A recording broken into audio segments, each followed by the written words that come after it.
bạnនេះអ្នកដែលគាត់ចង់សម្រកគីឡូសម្រកខ្លាញ់អញ្ចឹង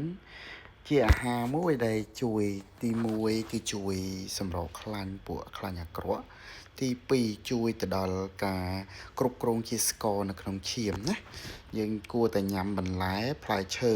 នៅពេលល្ងាចដែលអត់សូវជាតិផ្អែមហ្នឹងហើយយើងអាចញ៉ាំទៅក្លុកវាណានេះយើងអាចញ៉ាំព្រឹកងាយបានចឹង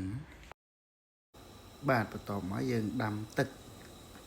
ចឹងទឹកដែលយើងដាំហ្នឹងកុំដាក់ទឹកច្រើនពេកដាក់ដល់បន្មុំប្រហែលជា2កាឬក៏2កែវដាក់ទៅរហូតពុះហើយយើងចាក់បន្លែចូលដាក់ចំហុយវាគ្របវាឲ្យជិតទៅចំហុយវាឲ្យឆ្អិនប្រហែលជាចូលតែ40ទៅ30ទៅ40%ណាយ៉ាងច្រើនគឺត្រឹម50%ពីព្រោះ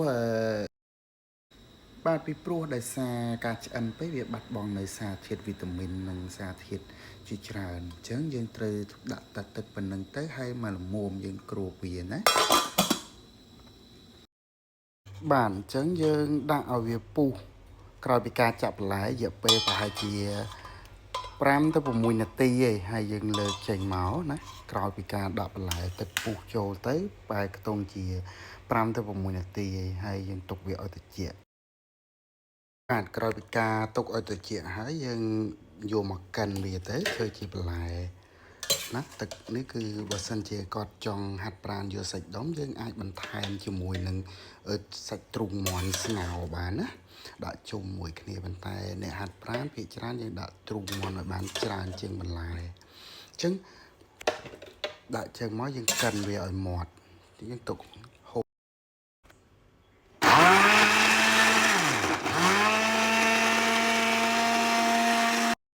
អញ្ចឹងទឹកបន្លែយើងកិនបានរួចរាល់ហើយវាទៅជាខាប់បែបនេះអញ្ចឹងយើងអាចញ៉ាំបាន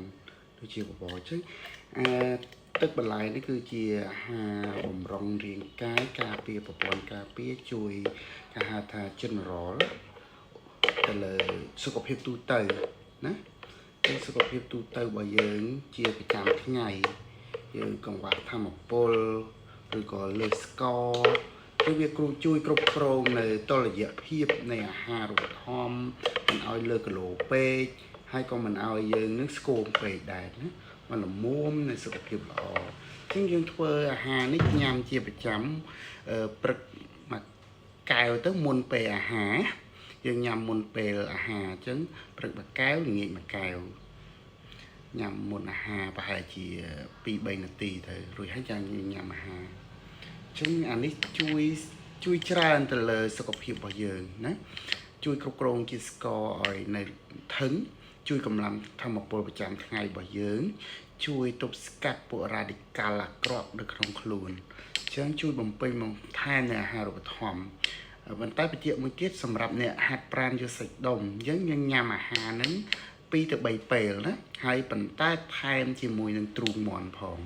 សាច់ទ្រូងមាន់ស្ងោរទៅឲ្យឆ្អិនអញ្ចឹងទៅយើងយកមកកិនជាមួយដើម្បីលាយជាមួយការញ៉ាំហ្នឹងបាទអញ្ចឹងអរគុណច្រើនបើសិនជាចង់បានសុខភាពល្អយើងព្យាយាមលះបង់រយៈពេលតិចតួចក្នុងការធ្វើរបបអាហារប៉ុណ្្នឹងទៅយើងកាន់តែសុខភាពល្អអញ្ចឹងចូលរួមប៉ុណ្្នឹងសូមអរគុណសូមជម្រាបលាបាទ